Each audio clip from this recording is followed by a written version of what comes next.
Bonjour, c'est Stéphanie. Bienvenue sur le podcast Tu joues ou quoi, dédié à l'univers du jeu de société. Suivez-moi, je vous emmène dans les coulisses, à la rencontre des acteurs de ce monde très créatif. Dans ce nouvel épisode, je reçois à mon micro Gabriel Durnerin, scénariste de Flashback Lucie, le deuxième opus de la série Flashback, édité par Scorpion Masqué. Le parcours de Gabriel dans le monde ludique est très varié. De cofondateur d'un café-jeu associatif à chef de production chez Playpunk, il a connu plusieurs expériences enrichissantes. Chef de projet chez Yellow, gérant d'un escape game et auteur indépendant de jeux narratifs. Au Festival des Jeux de Cannes, il a pu s'échapper du stand de Playpunk, pourtant accaparé par la sortie de Captain Flip, pour répondre à mes questions. Bonjour Gabriel, merci d'être à mon micro sur le podcast. Bonjour, ravi d'être là. Eh bien écoute, tu es le bienvenu. J'ai envie d'en savoir plus sur ton parcours. Voilà, tu es dans le milieu du jeu de société déjà depuis quelques années. Tu as essayé pas mal de choses. Oui. Par où on pourrait commencer ? Est-ce que déjà peut-être quel joueur tu étais ? Ou que tu es encore ? Je suis toujours joueur. J'ai commencé à jouer beaucoup, j'entends, étudiant, que dans les années 2000, à beaucoup de jeux très très très divers et variés. Donc c'était l'époque où on rentrait par les colons de Catane et les loups-garous de Tire-Solios. C'était les deux portes d'entrée classiques. C'est à cette époque-là que j'ai rencontré à l'université de Metz Maxime Rambaud, qui est toujours un ami aujourd'hui, et nos parcours ludiques se sont souvent liés. Le premier pas professionnel, on va dire, c'est en 2008 où avec Max, justement, on a ouvert un café-jeu associatif à Nancy qui s'appelle La Feinte de l'Ours, qui existe toujours, qui a plus de 15 ans maintenant. Donc ça, c'est la première chose qu'on a faite ensemble et sur laquelle on a bossé quand même. Lui, on a été salarié pendant plusieurs années. C'est sous forme associative ? C'est sous forme associative, okay. Ouais. On n'avait pas été très originaux, on habitait à Lyon pendant un petit temps et on a vu que moi je m'en fous riche, c'était bien. Ouais. Et donc on a fait exactement la même chose. On a copié la formule à la lettre près, enfin sauf le nom. Donc ouais, c'est sous forme associative, c'est toujours sous forme associative. Donc les clients adhèrent soit à l'année ou à la soirée. Ça marche toujours, ils ont déménagé il y a quelques années, le local est grand, je dis il parce que ça fait longtemps que je suis plus dans le... Enfin, je suis de loin ce qui se passe, mais je connais pas... je connais le directeur qui était bénévole à l'époque où j'étais encore très actif, mais à part ça, je connais pas trop l'équipe. Mais à ce moment-là, tu étais plutôt genre président de l'asso ou ce genre de choses ? Ouais, j'ai été président fondateur de l'asso, tout à fait. Président fondateur, ouais. Okay. Président fondateur, c'est un peu classe, comme ça, je garde ce statut. Ouais, tout à fait. Et donc oui, j'ai présidé l'association, je sais pas combien de temps, quelques années. Donc au départ, en fait, tu travaillais pas dans le milieu du jeu, c'était plus un souhait de se faire plaisir, de graviter autour de ça. À cette époque-là, je travaillais pas non plus tout court, dans le sens où je finissais mes études, on a ouvert le café-jeu, quoi. Ça a à peu près fait ça. J'ai commencé à travailler des choses qui rapportent de l'argent, j'entends, un salaire tous les mois. C'est chez Yellow, qui sont toujours, mais ils ont déménagé depuis, en banlieue de Nancy. Et donc j'ai commencé à travailler chez Yellow, ça doit être en 2009, je dirais, quelque chose comme ça. Donc en parallèle de La Feinte de l'Ours, les deux sont faits à un an d'écart, mais c'était actif en même temps. Alors comment ça s'est passé ? C'était une opportunité pour toi ? Tu cherchais dans le milieu du jeu de société ? Ou parce que, je sais pas quelle étude tu faisais. J'avais déjà commencé à être associé au monde du jeu de société, professionnel, j'entends, éditorial, en me disant j'ai envie de travailler dans le milieu de l'édition et dans le milieu de l'édition, et à un moment donné, j'avais contacté tous les éditeurs de jeux en disant est-ce que vous voulez un stagiaire, c'est gratuit, prenez. Et tout le monde m'a dit non, sauf Hicham de Matago à l'époque, maintenant Studio H, qui m'avait dit et j'ai dit ok, on va faire. Et donc j'avais travaillé pour Hicham. Travailler, c'est un grand mot, mais je lui avais filé des coups de main sur des petits trucs et je l'avais accompagné sur plein de salons, dont Cannes en 2008 ou 2009, quelque chose comme ça. D'accord. Et puis des Essonnes. Enfin, j'ai dû faire. Je pense que j'ai été avec Hicham 2 ou 3 ans sur des salons, quelque chose comme ça. Et donc j'ai croisé les gens de Yellow dans ce contexte-là. J'ai croisé aussi les gens de Yellow dans le contexte de Nancy, c'est un petit monde quand même, et donc ça s'est fait. Et Yellow commençait tout juste à se mettre dans l'édition de jeux de société. Leur boulot de départ, c'est la vente de cartes à collectionner, à l'époque Yu-Gi-Oh, ce genre de truc. Et ils se mettaient aux jeux de société avec des traductions. Ils avaient traduit déjà Neuroshima X, et ils commençaient à éditer, mais quand je suis arrivé, King of Tokyo n'était pas encore sorti. J'ai travaillé sur la toute fin de l'édition de King of Tokyo. Le Roi des Nains était en cours d'édition, Biblios aussi, des jeux comme ça. Au début, je crois que mon poste de départ, ça devait être responsable animation. Ça a vite muté sur de l'animation / édition. Il n'y a pas été devenu chef de projet ? Ouais, c'est ça. Ouais, c'était le titre. C'était vachement intéressant. C'était super formateur dans le sens où on découvrait tous d'une certaine manière, pas sur les mêmes aspects, mais le fonctionnement du monde du jeu sur plein d'aspects. Ce qui fait que Je travaillais avec les auteurs pour la sélection des projets, je travaillais avec les graphistes et les illustrateurs ou avec un prestataire. On bossait beaucoup avec Origames qui faisait la prestation pour Yellow en édition. Je travaillais avec les usines pour négocier les prix et voir comment on faisait les trucs. Et puis avec aussi tout ce qu'on traduisait, parce qu'il y a beaucoup de jeux Yellow qui étaient des localisations. Toi-même, tu faisais de la traduction ? Non, je faisais pas la traduction, mais je travaillais avec traducteurs. Mais tous les jeux CGE, les jeux donc Dungeon Lords, Galaxy Trucker, je sais pas, Space Alert, genre de trucs, tous les jeux de chez Portal, qui avaient Neuroshima, mais on a eu d'autres. On a travaillé avec Cosmos aussi beaucoup. Andorre, je pense, c'est le plus gros succès de traduit par Yellow de chez Cosmos. Donc c'était cool parce que c'était très transversal. Il y avait un truc, c'était. J'étais spécialiste en rien, mais compétent à peu près tout, quoi. Il y avait un truc intéressant de suivre le projet du prototype au moment où je le donne aux mains des commerciaux et que il m'appartient plus trop. Pour le coup, c'est hyper formateur. Ouais, c'était vraiment très très intéressant. Ouais. Là-dessus, ça a permis d'avoir un côté couteau suisse qui était chouette. Là-dessus, c'était une vraie opportunité. Ouais. Et tu faisais du sourcing aussi oui, à ce moment-là ? Tout à fait, ouais. Qu'est-ce que tu as sourcé par exemple ? Big Book of Madness de ce cher Maxime Rambourg. Donc les choses sont liées. Je me rends compte que j'étais un sourceur qui sourçait des fois des bons trucs et des fois pas des bons, mais comme tout le monde. Mais je crois qu'il y a un type de jeu que j'aime beaucoup et il m'a fallu quelques années pour comprendre que ça se vend pas très bien, mais c'est les party games pour gamers, on va dire. Donc un de mes jeux préférés par exemple c'est Dungeon Fighter, donc un jeu où il faut lancer des dés pour qu'ils rebondissent sur la table, tout en visant des cibles. J'adore ce jeu que je trouve très profond, très technique, très tactique, mais en même temps extrêmement hasardeux et marrant. Enfin il y a un truc dans l'ambiance sur la table que j'adore. Et donc ça je l'ai sourcé en traduction, donc c'est pas la même chose, mais c'est le type de jeu que j'aime vraiment beaucoup. Je vais essayer de sauter des jeux qui ont marché parce qu'il y en a quand même pas mal qui n'ont pas trop fonctionné, mais il y a eu effectivement Big Book et l'autre jeu de Max qui s'appelait Arena for the Gods qui n'a pas marché alors que c'est vraiment un excellent jeu, mais si vous le trouvez, jouez-y, c'est très très cool. Okay. Zombie 15, j'ai beaucoup bossé sur ce jeu-là, qui était un jeu qu'on avait kickstarté, on a expérimenté le Kickstarter aussi à cette époque-là, qui était les débuts, on n'était pas les premiers, mais c'était encore un peu précurseur, ouais. Ouais, non, on n'était pas précurseur, non, il y avait largement Cool Mini Note qui avait fait des trucs, voilà, mais mais Zombie 15, c'était aussi dans cette gamme-là de jeux qui est à la limite entre le jeu gamer et le jeu un peu expérience, on va dire, parce que c'est un jeu coopératif en temps réel sur une bande-son où la bande-son fait apparaître des zombies au fur et à mesure sur le plateau, qu'on est stressé, qu'on se parle vite. Il y a un côté Magic Maze, des fois, peut avoir un peu ce genre de sensation de rush un peu. Donc ça, c'était cool. J'avais beaucoup aimé travailler sur ce jeu qui n'a pas été un gros succès non plus, mais c'était marrant. Et puis après, il y a pas mal de jeux que j'ai fait rééditer aussi. On a eu For Sale, qui existe toujours chez Yellow, qui est un jeu que j'aimais beaucoup et je savais qu'il avait disparu. Creativity, je crois que c'est moi qui le. Oui, je pense que c'est moi qui l'ai sourcé, Creativity, qui est donc un jeu, je sais pas s'il existe encore, je crois qu'il est plus chez Yellow maintenant, qu'il a bougé, peu importe. C'est un party game à la Pictionary, sauf que tu as aussi de la pâte à modeler, aussi un fil de fer pour tordre, et aussi tout un tas de trucs pour faire deviner, qui était un très très chouette jeu. Il y avait Niet aussi, qui avait été réédité en petit jeu de cartes, jeu de pli qui est cool. Voilà. Mais en tout, j'ai dû voir passer quand même, avec les traductions, plusieurs grosses dizaines de jeux quand même. Donc, en 5 ans, je crois que tu as travaillé à peu près. J'ai travaillé 5 ans à peu près, un tout petit peu moins, je pense, quelque chose comme ça. Ouais, c'est ça. Ok. Oui, donc c'est une grosse expérience qui t'a bien mis dans le game. Oui, voilà.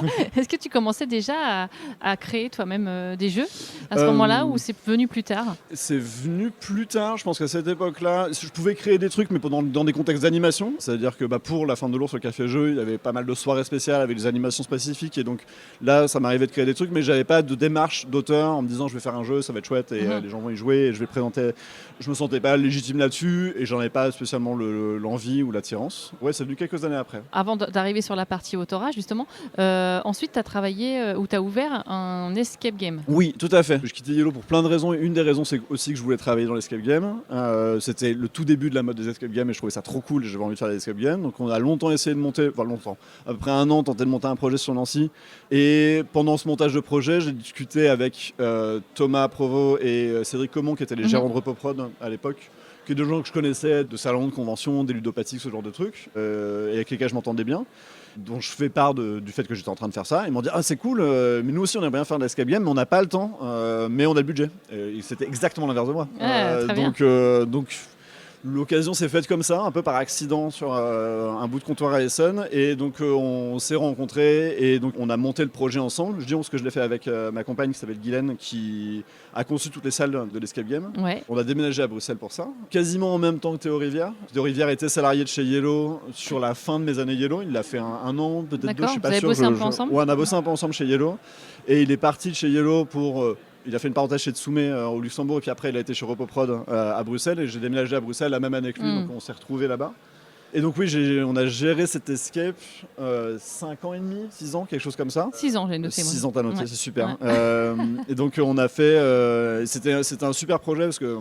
Là, tu faisais quoi? Tu créais aussi Alors, c'était surtout Guylaine qui créait. Ouais, parce qu'il y a des escapes où on achète, on fait des là, scénarios. on faisait tout en Là, interne. d'accord. On a tout fait en interne. Mon boulot, c'était gérant, à proprement parler. Donc, Ok. faire des business plans et ce genre de trucs. Mais on créait toutes les salles en interne.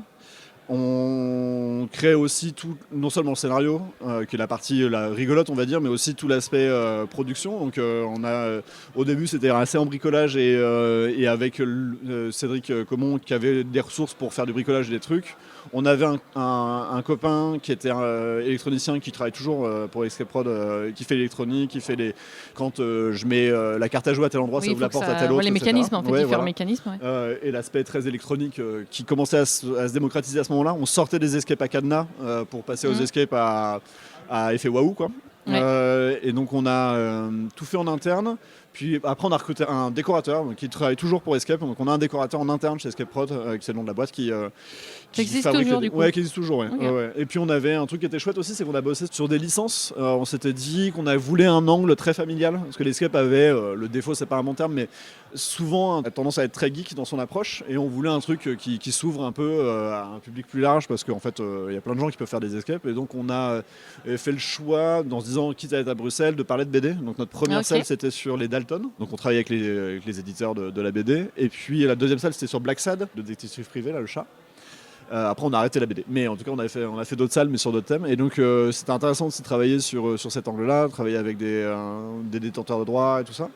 Et en tout on a conçu les Dalton, Black Sad, le musée, la fusée et Brickworld. Donc on a conçu 5 salles dont 2 qui sont en 2 exemplaires, donc en tout on en a construit 7.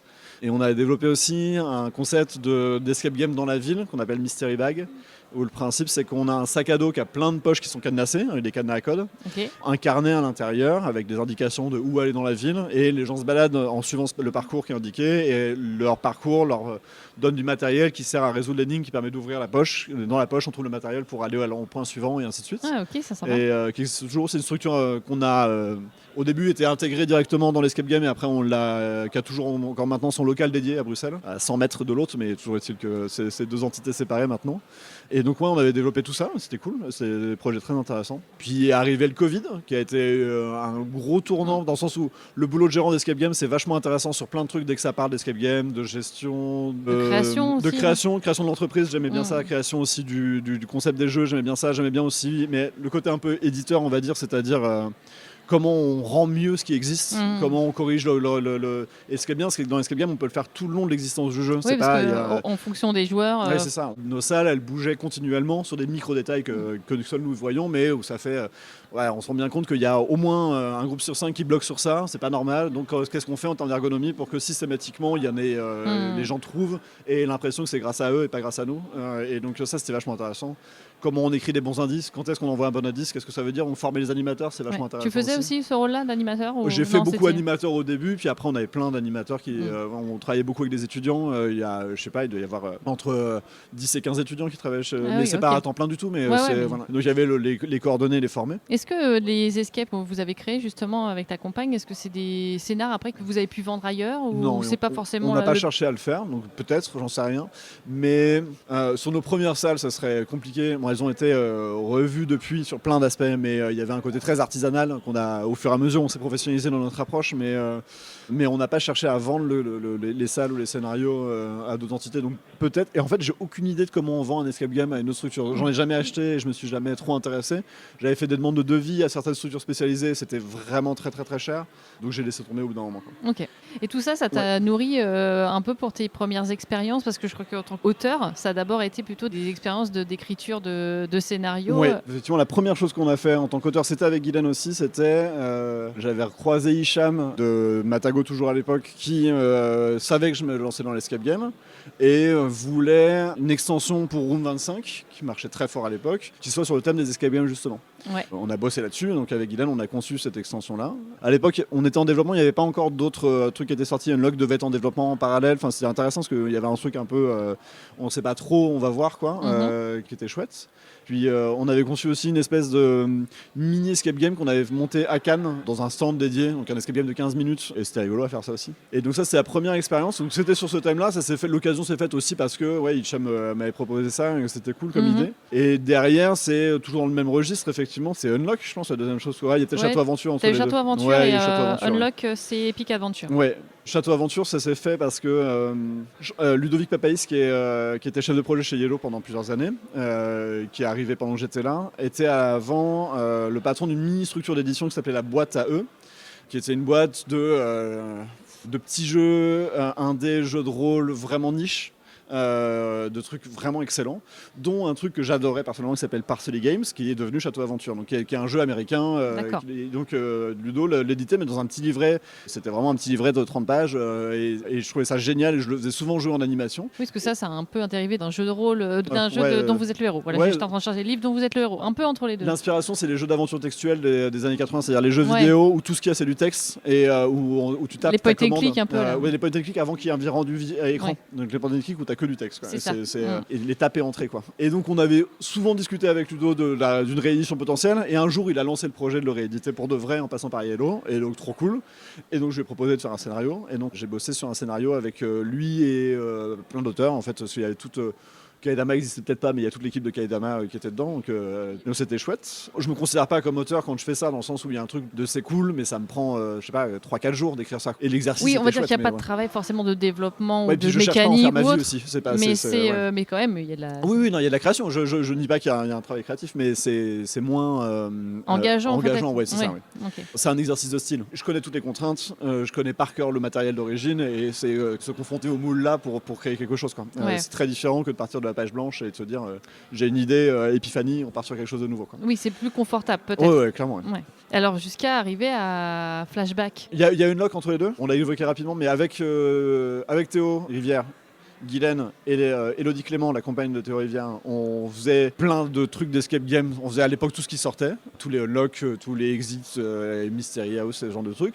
Et à un moment donné, on s'est dit, quand même essayer de faire un scénario d'unlock. Et puis Thomas Coe, qui s'occupe chez Space Cowboy beaucoup de la gamme unlock, avec lequel je m'entends bien, m'avait un jour dit quand est-ce que vous nous proposez un scénario. Et donc j'ai demandé à Théo si ça l'intéressait de le faire, et on a fait avec Guylaine un scénario à 3.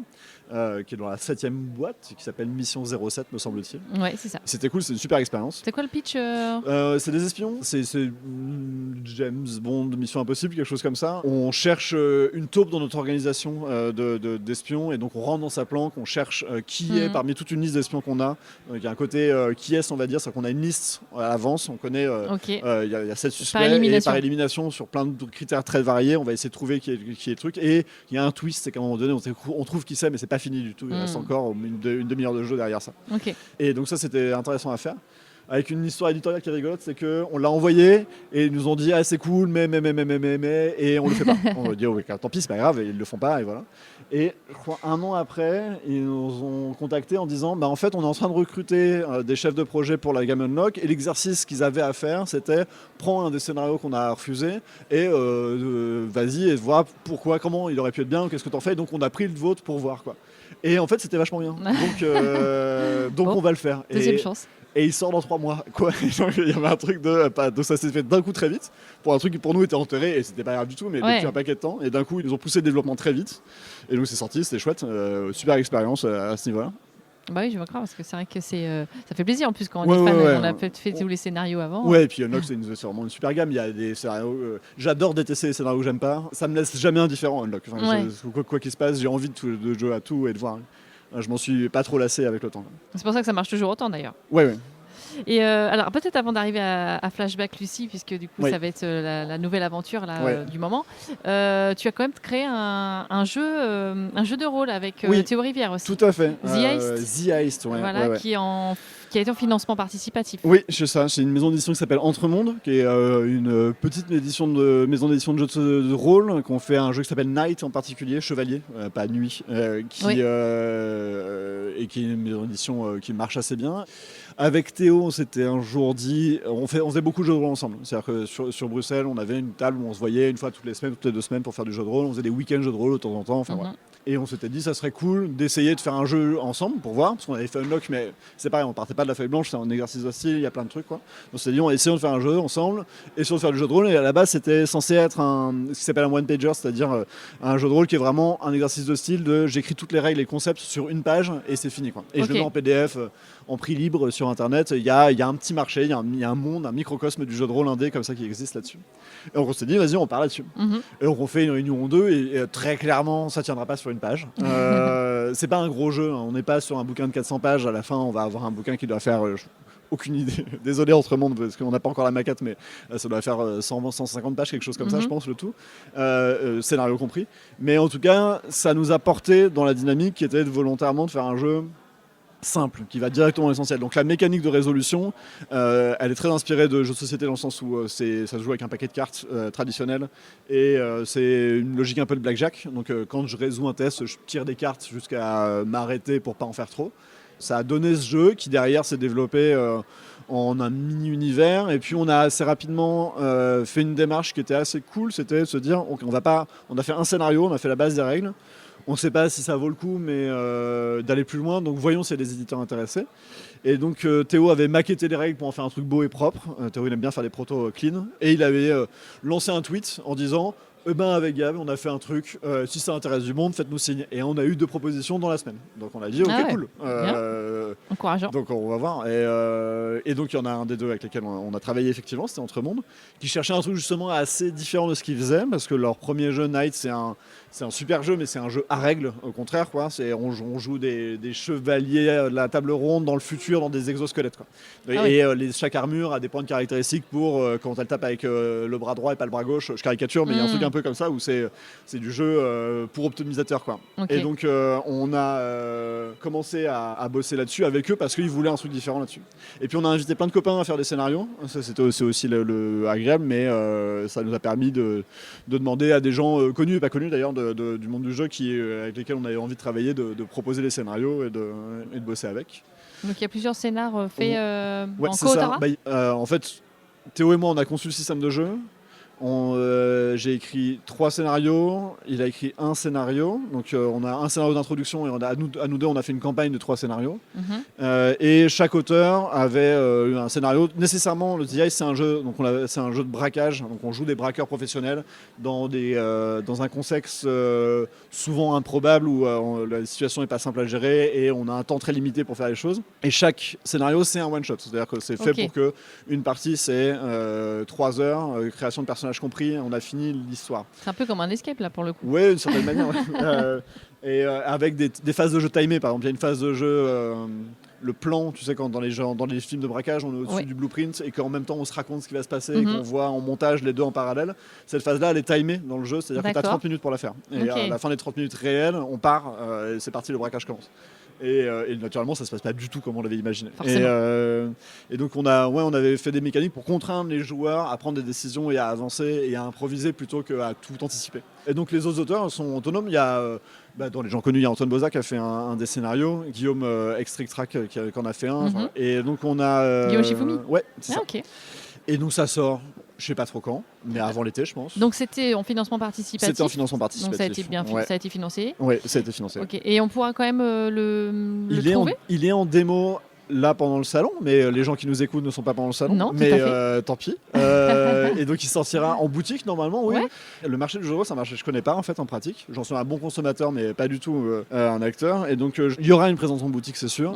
Au moins sur les VPCistes importants, genre Philibert. Mais après, je sais pas. Après, ça reste un jeu accessible pour démarrer justement. Ouais. Surtout dans le joueur. J'entends qu'en meneur, c'est un jeu qui demande quand même pas mal d'impro. Donc c'est peut-être pas. Quoique je connais des gens qui ont commencé en tant que meneur. C'est pas un jeu d'initiation à un meneur de jeu qui aurait jamais aucune idée de ce que c'est que le jeu de rôle. C'est-à-dire que là-dessus, Critical chez Gigamic, c'est excellent, c'est vraiment parfait. Là, on est sur le jeu de rôle qui s'adresse, pour le meneur en tout cas, à quelqu'un qui sait ce que c'est que du jeu de rôle déjà.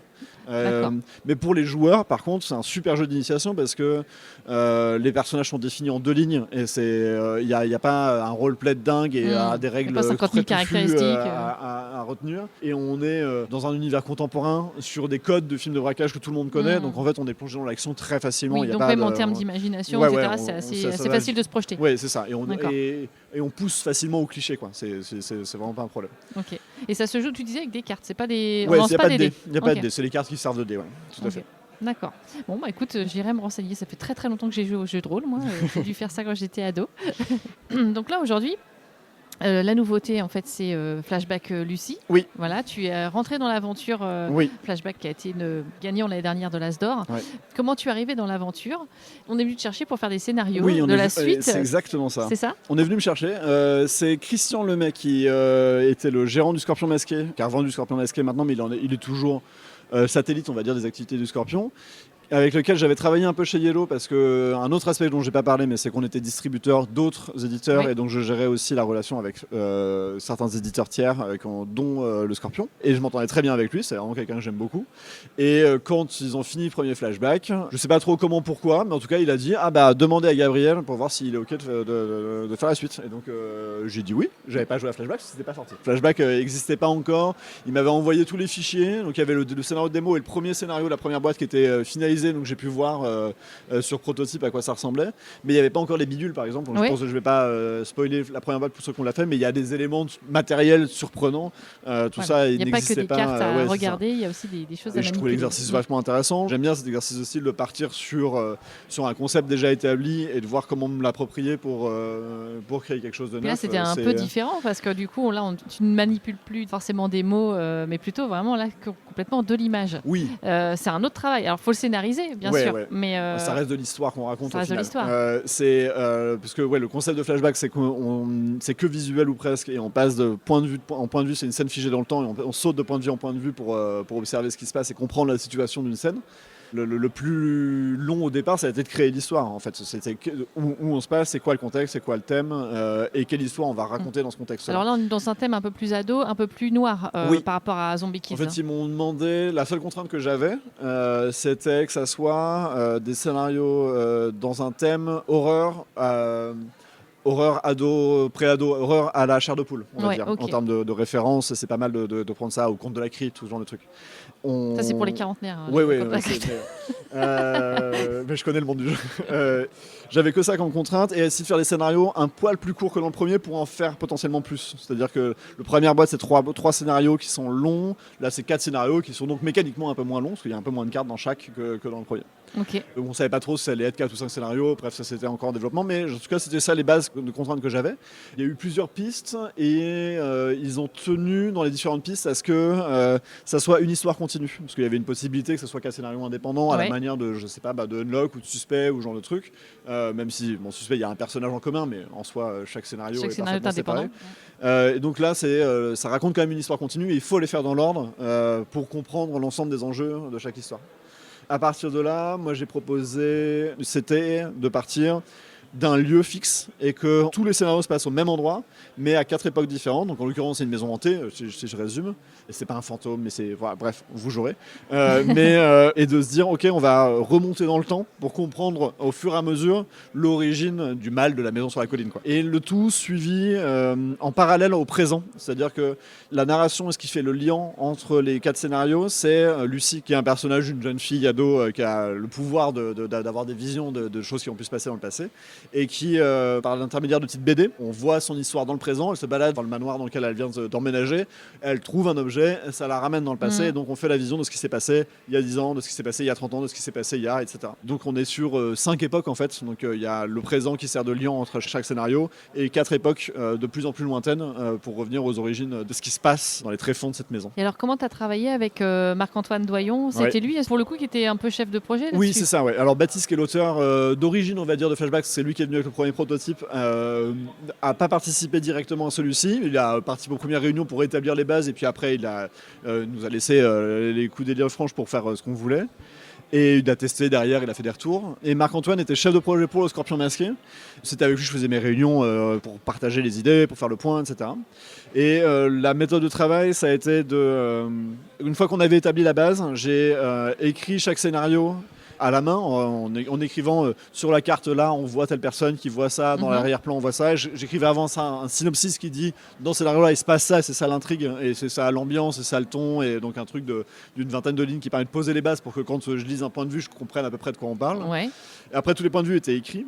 Et j'ai fait un plan sur un logiciel d'architecture cheap, mais pour avoir un plan vu du dessus, du manoir, avec chaque pièce, pour placer les personnages et mettre mes personnages symbolisés par des petites caméras, comme ça on voyait l'angle. Et donc comme ça, ça permettait de dire, il y a telle personne à tel endroit qui voit tel là, et ça c'est le numéro de la carte 1, et ainsi de suite. Une fois que j'avais ça, Marc-Antoine faisait des retours, on validait, etc. Et il a fait le manoir, il l'a modélisé en 3D fil de fer. Vraiment très sobre, mais pour placer les personnages à différents endroits et qu'on place les caméras. Okay. Comme ça, on avait les caméras qui étaient placées fixement et très clairement. Ça, c'était envoyé à un storyboarder qui faisait un storyboard comme au cinéma, comme un film, pour qu'on ait une version faite vite et efficace et qui nous permette d'être confronté à la réalité, est-ce que l'image marche, et puis de tester sans avoir payé un illustrateur plein pot qui fait un truc, donc on payait quand même, mais c'était, Scorpion. C'était nos versions test, c'était sur storyboard, ça m'a permis de faire sauter des cartes, d'en modifier d'autres, de réadapter, de se rendre compte de ce qui marche et ce qui marche pas. Ça, c'était pour valider, donc on a fait les 4 scénarios comme ça, où il y a eu des modifications dans les allers-retours de scénario en scénario, il y a eu plein de mécaniques qui ont sauté, il y a eu plein de choses qui ont changé, c'est normal. La fin du travail, qui a été longue, mais c'était de faire bosser les vraies illustratrices. Donc il y a 2 illustratrices qui faisaient tous les décors, une illustratrice qui faisait tous les personnages, qui étaient incrustés sur les décors. Puis il y a eu Erwin qui a fait plein de travail graphique, y compris d'iconographie et ce genre de choses. Je ne vais pas le révéler, mais il y a le twist du 4e scénario, c'est elle qui l'a conçu et il est compliqué à concevoir. Donc, donc elle a beaucoup bossé sur plein d'aspects à la fois graphiques, mais aussi de maquette et d'ergonomie, on va dire. Mais c'était une grosse équipe. Ouais, c'est une grosse équipe, parce que... Ce qui fait que ça a naturellement pas du tout tenu les délais qu'on voulait tenir.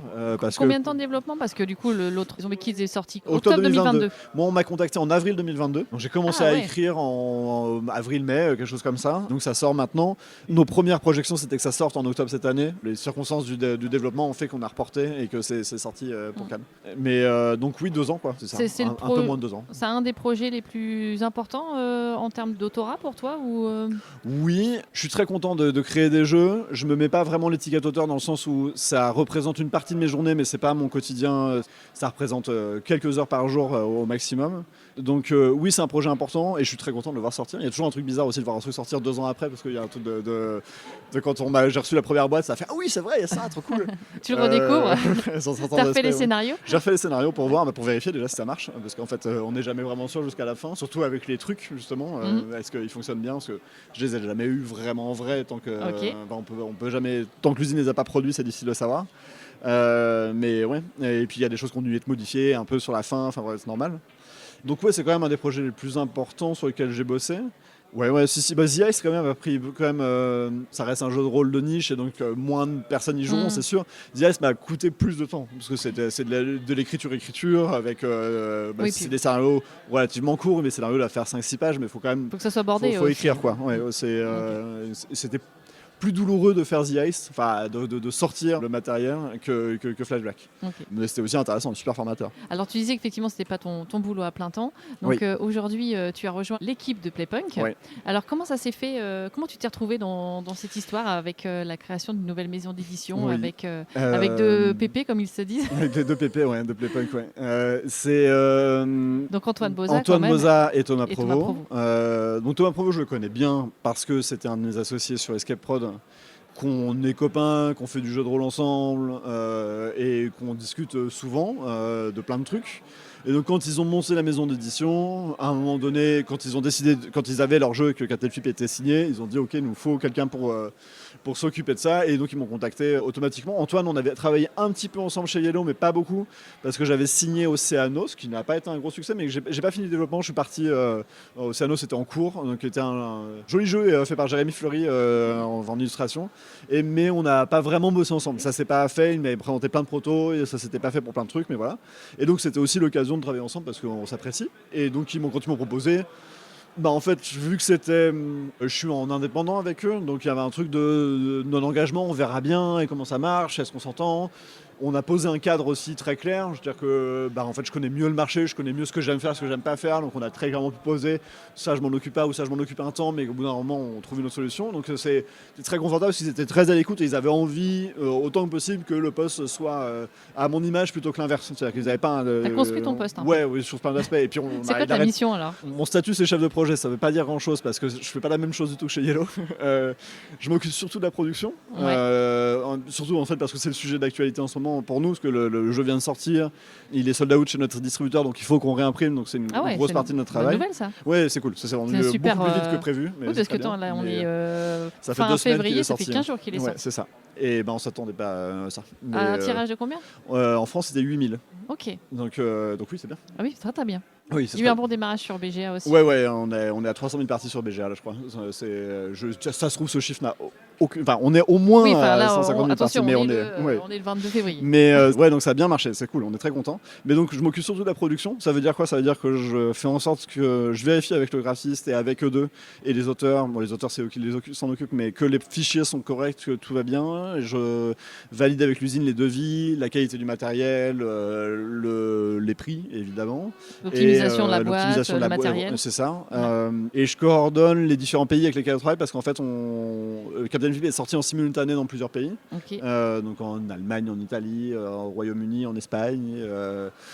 En Pologne, en République tchèque, etc. C'est via Asmodée en fait. Ouais, c'est pas Asmodée. Alors c'est pas Asmodée a des entités, donc on travaille qu'avec des entités Asmodée effectivement, mais en fait elles ont toutes leur liberté de dire oui ou non à tous les projets. D'accord. Donc il faut quand même qu'on négocie avec. Et les conditions financières sont pas les mêmes avec chaque entité. Donc pour chacune c'est une vraie discussion, un vrai truc, etc. Donc c'est un avantage de bosser pour Asmodée parce qu'on a la porte qui s'ouvre assez facilement, mais elle n'est pas garantie. Et on a des entités Asmodée qui ont dit non pour le moment et d'autres qui nous diront pas au premier tirage mais plus tard, etc.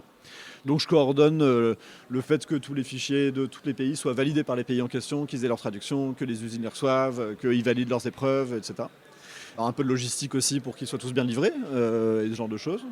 C'est pas la partie la plus passionnante, mais c'est pas non plus celle qui prend le plus de temps. C'est la partie de l'ombre. Ouais, c'est ça. Non, mais la production, c'est un peu intéressant parce que c'est que de la résolution de problèmes. La logistique, c'est vraiment très mécanique, quoi. C'est pas très. Je m'occupe aussi de petites choses comme, par exemple, la coordination de ce qu'on va faire ici, de réserver l'espace à Cannes. Je dis ici à Cannes, donc qu'on ait un Airbnb dans lequel on est bien et qu'on ait des animateurs. En fait, je m'occupe de tout ce qu'ils ont pas trop envie de faire, je crois. Voilà, mais c'est complémentaire. Oui, et puis ça leur permet aussi, eux, de gagner en clarté sur ce qu'ils font, parce qu'eux, ils s'occupent donc tout l'aspect éditorial, quel jeu, comment, pourquoi, comment on le règle, etc. Et tout l'aspect stratégique, avec qui on travaille, c'est quoi nos tarifs, quelles sont les conditions, ce genre de choses. Enfin, ils font pas que ça, mais c'est ça le cœur de leur activité, et ça leur permet d'être moins parasités par des considérations qui sont plus triviales à l'échelle globale, on va dire, qui sont très importantes au jour J, mais passer demain, quel stand on a pris à Cannes, c'est pas très grave, quoi. Ouais. C'est une mission qui t'occupe à plein temps, là, du coup? Non, à mi-temps, je dirais. Ouais. C'est variable, mais c'est à peu près ça, ouais. D'accord. Donc je dirais que c'est à peu près à mi-temps. Donc là, tu travailles déjà sur le deuxième titre à venir Oui, tout à fait. Ouais. Zénith, qui arrive. Certains disent pour Essen. Voilà. Moi, je ne m'engage pas encore. Ouais. On verra. Oui, c'est encore en cours de développement, quand même. Ouais, c'est en cours de développement. Le jeu est très bien et il avance. C'est plus... est-ce qu'on arrivera à avoir tous les fichiers, un truc propre, sans faire un burn-out pour Essen? On verra. Mais c'est possible. Ok. Et donc là, Captain Flip, ça a été produit où, par exemple? En Pologne. On travaille une usine polonaise. On va travailler avec la Chine, mais pour les marchés qui sont proches de la Chine. Donc on va travailler avec la Chine pour les marchés chinois, japonais, coréens, les États-Unis aussi. Voilà. Donc là, pour partir sur un retirage de combien? C'est pas encore déterminé. C'est pas déterminé parce qu'on a donné la nouvelle aussi à tous les distributeurs des autres pays pour savoir s'ils voulaient rejoindre. Et puis on attend là par exemple Asmodée rencontre plein de commerciaux de structures, et donc est-ce que je sais pas, Cultura va en prendre, et donc combien ils en prendraient, donc ce genre de trucs peuvent avoir un impact, mais d'ici 15 jours on saura. D'accord, oui, c'est encore à étudier, affiné, quoi. Ouais, ça fait 3 jours qu'on sait qu'on est sold out, donc c'est voilà. Oui, c'est tout récent. Mais non, mais c'est top parce que là, un super lancement, hein. Ouais. Ok, c'est encourageant. Ouais, c'est cool. Ok. Est-ce qu'il y a d'autres projets pour toi plus personnels en termes d'autorat? Je fais un puzzle chez Studio H avec 3 autres auteurs, parce que pour faire un puzzle on n'est jamais assez nombreux. Donc avec Samuel Collin, que les gens ne connaissent pas mais qui est un ami de longue date de la Ferme de l'Ours, donc du café, Maxime Hambourg et Théo Rivière, des gens dont on a déjà parlé. Donc on fait une espèce de puzzle qui n'en est pas un et qu'en est un quand même, on va dire un puzzle dont on est le héros, même si c'est un peu survendre le truc, mais on fait des choix au fur et à mesure. Et je travaille beaucoup avec un éditeur de BD où je suis en train de développer des escape books sur des thèmes de la bande dessinée, des bandes dessinées en question de cette maison d'édition. Donc ça arrivera, je sais pas trop quand, mais pour la rentrée, je pense, le premier. Ça reste le fil conducteur quand même. Ouais. Mais après, il y a des protos qui sont pas encore signés, mais on a bossé avec Max toujours sur un proto dont je suis très content. Donc on va voir. Là, je sais que Max le montre pendant que moi je suis sur le stand à des éditeurs. Donc on va voir s'il y a des gens qui sont intéressés, mais qui est un jeu cool qui me plaît bien. Donc on va voir si ça prend. En tout cas, toujours des projets. Ça fuse. Oui. Bon, c'est cool. Un beau parcours bien riche, quand même. Vraiment multicasquette et super intéressant. Si tu étais un mode de jeu, tu serais coopératif, compétitif, rôle caché, tiens. Si j'étais, j'en sais rien, mais je préfère. Enfin, les jeux coopératifs, c'est quand même un truc que j'aime vraiment beaucoup. Donc, par défaut, plutôt un jeu coopératif. Pandémie Legacy, les 3 boîtes. Je pense que ça reste dans mes expériences de jeu les plus marquantes des dernières années, par exemple. D'accord. Ouais, par les expériences qu'on vit ensemble. Ouais, tout à fait. Ouais. Ok. Si tu étais une mécanique de jeu, qu'est-ce qui te définirait ? Une mécanique de jeu, qu'est-ce qui me définirait si j'étais une mécanique de jeu ?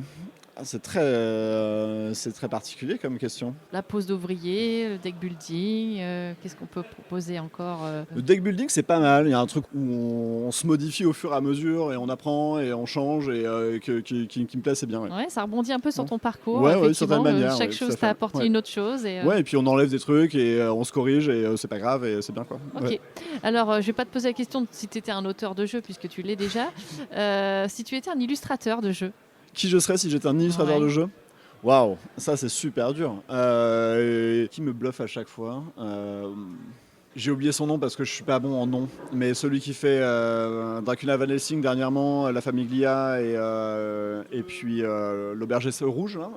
C'est vraiment, c'est pas tant si j'étais, mais que je trouve ça super chouette. Ce que j'aime bien en fait chez lui. Webperson Santiago ? Oui, c'est ça. Webperson Santiago. Ouais, c'est ça. Et ce que j'aime particulièrement chez lui, je crois pas tant que ce soit, c'est l'illustration que je trouve. Sail aussi, un petit jeu de pli à 2 joueurs. Je sais pas si ça a été traduit, mais c'est vraiment excellent. Et surtout, c'est magnifique. Enfin, c'est vraiment excellent. J'entends graphiquement, quoi. Je suis pas tant fan de son trait. Je trouve qu'il a un trait même un peu bizarre, un peu dérangeant. Mais ce que j'aime beaucoup, c'est et c'est autant dû à lui qu'au choix des éditeurs, c'est que ça change. Il y a un truc où venir le chercher lui et lui proposer de faire ça. Et Sébastien Dujardin, quand il fait l'Auberge rouge avec lui, il y a un truc qui est osé parce que c'est vraiment marquant, quoi. Il y a un truc où on est capable de faire autre chose. Et de se renouveler. Bon, je vais prendre des références datées, mais j'aime beaucoup ce que fait Michael Menzel, c'est super, mais à un moment donné, on a vu ce que faisait Michael Menzel, quoi. On tourne en rond sur plein de monde qui fait à la même manière qu'eux, etc. Un peu comme quand Régis Bonnecé trouve Marie Cardois à l'époque de Dixit, il y a un truc où quand on trouve ce genre d'illustrateur qui apporte un truc très rafraîchissant et qui ouvre des perspectives, qui se disent et un jeu ça peut être ça aussi, quoi. Et ça je trouve ça vraiment très chouette, très porteur et ça ouvre des imaginaires. Dernière question, si tu avais quelqu'un à me proposer dans le monde ludique pour être interviewé à mon micro, tu me proposerais qui ? Tu l'as pas fait Maxime Rambourg parce que c'est quand même mon ami du cœur depuis 2004 maintenant, donc ça fait 20 ans qu'on se connaît, donc je pense que ça paraît être un bon choix. Bah, c'est pas fait encore, donc voilà. Ça marche, je prendrai contact. Bah, écoute, merci beaucoup d'avoir joué le jeu de l'interview. Avec plaisir. Voilà. Et je te propose qu'on termine mon podcast par la phrase habituelle. Au jeu de Gabriel Durnerin, tu joues ou quoi ? Et tu joues quoi ? On le fait ensemble. Ok, ça marche. Ok, ça te va ? Alors, au jeu de Gabriel Durnerin, tu joues ou quoi ? Merci d'avoir écouté cette interview jusqu'au bout. Et merci aussi pour les commentaires encourageants régulièrement postés sur les réseaux sociaux. Si vous voulez en savoir plus sur Flashback Lucie, je vous invite à aller voir la review sur la chaîne YouTube Tu joues ou quoi, qui sortira très prochainement. Plus de 500 vidéos sont déjà disponibles. Dans le prochain épisode, je serai avec Johan Brogol, auteur mais aussi créateur de la maison d'édition engagée Subverti. Son approche du monde ludique est vraiment très intéressante. Alors un conseil, profitez de la route des vacances pour rester à l'écoute.